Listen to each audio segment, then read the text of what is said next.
Hola, ¿qué tal? En este resumen vamos a hacer un recorrido por lo que fue el 11 de septiembre de 2001, un día que sin duda cambió el mundo tal como lo conocíamos. Vamos a ver los eventos, el contexto y sobre todo el legado que nos dejó. Ningún día te borrará de la memoria del tiempo. Fíjense en esta frase de Virgilio. Es lo primero que se ve en el memorial del 11 de septiembre y, la verdad, pone el tono perfecto. Nos dice que recordar lo que pasó ese día va más allá de un simple recuento histórico. Es una cuestión de honor. Y bueno, para poder honrar esa memoria, lo primero es entender. Así que vayamos al principio de todo. ¿Cuáles fueron realmente los motivos que llevaron a estos ataques? El grupo detrás de todo esto fue Al-Qaeda, liderado por Osama Bin Laden. Pero ojo, que esto no salió de un día para otro, ¿eh? Hay que entender que para finales de la década de los 90, Al-Qaeda ya le había declarado la guerra formalmente a Estados Unidos. Y en sus comunicados, Bin Laden siempre enmarcó sus acciones como una respuesta directa a la política exterior estadounidense. De hecho, años antes de los ataques ya mandaba mensajes como este. O se estaba hablando directamente al pueblo de Estados Unidos, dejando claras sus intenciones y sus porqués. Entonces, aquí está el punto clave, ¿no? Las quejas de Al-Qaeda no eran abstractas. Estaban muy enfocadas en políticas concretas de Estados Unidos en el Medio Oriente. Mencionaban principalmente tres cosas: el apoyo a Israel, la presencia de tropas estadounidenses en Arabia Saudita, que para ellos es tierra sagrada, y las durísimas sanciones económicas contra Irak. Desde su punto de vista, esto no era geopolítica, era una agresión directa al mundo musulmán.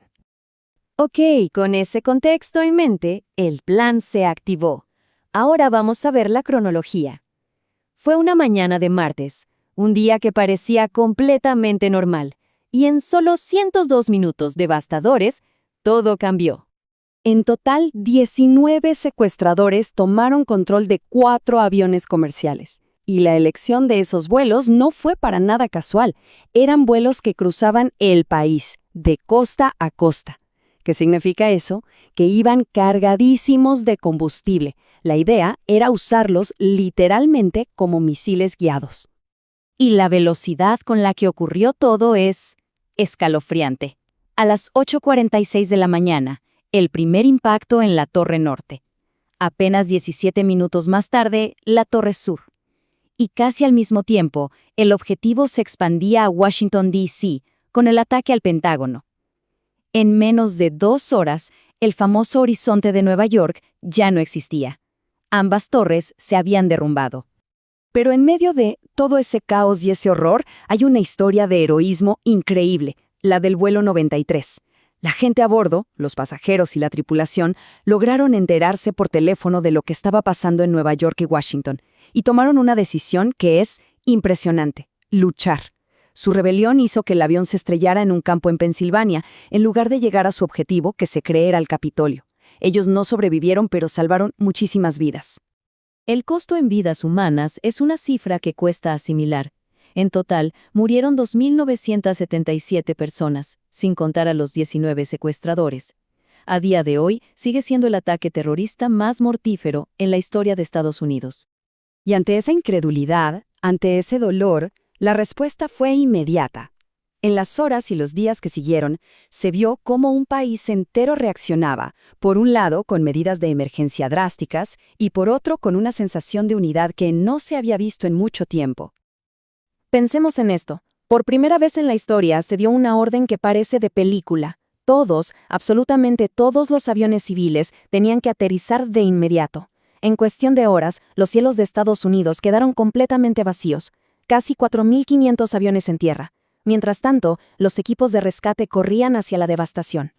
Esa misma noche, claro, el presidente George W. Bush le habló al país, un país que estaba completamente en shock. Su mensaje buscaba proyectar fortaleza y resumía el sentir de una nación que, aunque herida, se negaba a dejarse vencer por el miedo. Pero esa respuesta inmediata fue solo el principio. Las consecuencias del 11S no fueron algo de días o de meses. Estamos hablando de cambios que redefinieron el ciclo que apenas comenzaba, cambiando para siempre la política, la seguridad y la vida cotidiana. A nivel interno, el gobierno de Estados Unidos se reorganizó de una forma que no se veía en décadas. Nació el Departamento de Seguridad Nacional. Se aprobó la famosa y muy controversial Ley Patriota, que le dio al gobierno mucho más poder para vigilar. Y por supuesto, algo que todos conocemos. Viajar en avión cambió para siempre con la creación de la TSA.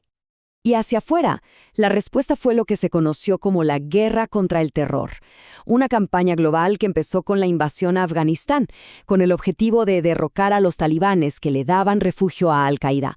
Y poco después, esta guerra se extendió a Irak, marcando el inicio de casi 2 décadas de conflicto. El costo humano de estas guerras ha sido tremendo. El proyecto Costs of War calcula que han muerto unos 4.5 millones de personas. Y ojo, esta cifra no solo cuenta las muertes directas por la violencia, sino también las indirectas. Gente que murió por enfermedades, por hambre, por las crisis humanitarias. Es sin duda una de las secuelas más graves y duraderas. Pero la tragedia no se quedó en ese día. Hay un legado terrible que sigue hasta hoy. Y es una crisis de salud. Miles de rescatistas, de voluntarios, de gente que vivía cerca y que estuvo expuesta a todo ese polvo tóxico en la zona cero, han desarrollado enfermedades gravísimas. De hecho, a día de hoy, han muerto más bomberos y policías por estas enfermedades que los que cayeron durante los propios ataques. ¡Es tremendo! Hoy, en cada uno de los sitios donde ocurrieron los ataques, hay un memorial. En Nueva York están esas impresionantes piscinas que ocupan el lugar de las torres. En el Pentágono también hay un monumento. Y en ese campo de Shanksville son lugares para el recuerdo, para honrar a las víctimas y para que su memoria simplemente no se pierda. Y todo esto nos lleva a una última reflexión. El legado del 11 de septiembre es evidente en muchas cosas, ¿no? En cómo viajamos en avión, en los debates sobre privacidad versus seguridad, en la política internacional. Las réplicas de ese día todavía se sienten. Pero la pregunta que queda en el aire es, ¿de qué otras formas, quizás no tan obvias, sigue ese legado dándole forma al mundo en el que vivimos hoy?